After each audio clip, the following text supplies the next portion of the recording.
Bonjour, une petite vidéo aujourd'hui pour répondre à une question qui revient souvent. Quelles sont les différences entre PPS, PAP, PAI, PIA ou PPRE et comment s'y retrouver? Alors, je vous ai mis en vert tout ce qui est sans intervention MDPH, puisque vous avez par moment des interventions MDPH et par moment vous n'en avez pas. Donc, on va commencer sans intervention MDPH avec le PAI, le projet d'accueil individualisé. À chaque fois, je vous mets pour qui, par qui et quoi. Donc, pour qui? La maladie chronique, l'allergie ou l'intolérance alimentaire, bien évidemment, on parle des enfants. Par qui? Alors, elle est demandée par la famille, le directeur d'école ou le chef d'établissement. Et en quoi consiste ce PAI? En l'élaboration des traitements médicaux, des régimes spécifiques, c'est-à-dire les documents qui traitent de tout ça pour l'enfant.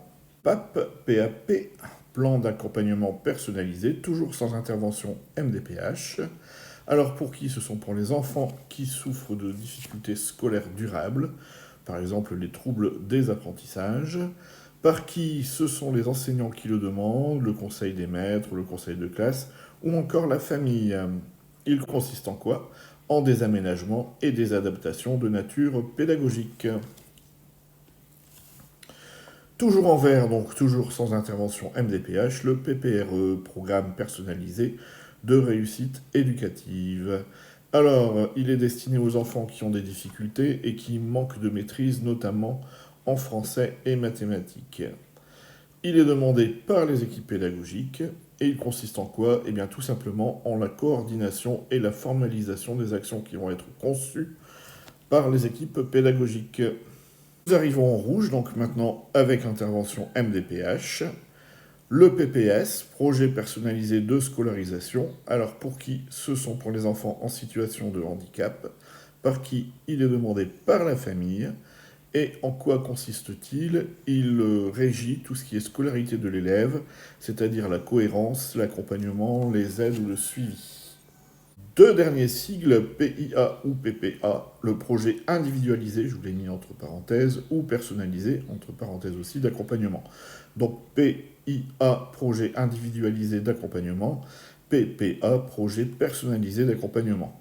Pour qui? Alors, ce sont pour les élèves en établissement ou services médico-sociaux.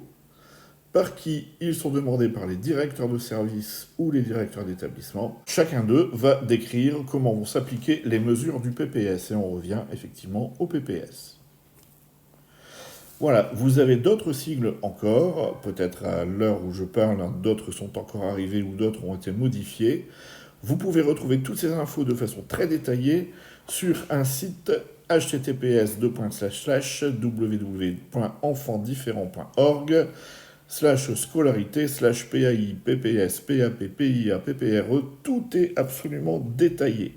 Vous n'avez aucune question à vous poser par rapport à ça.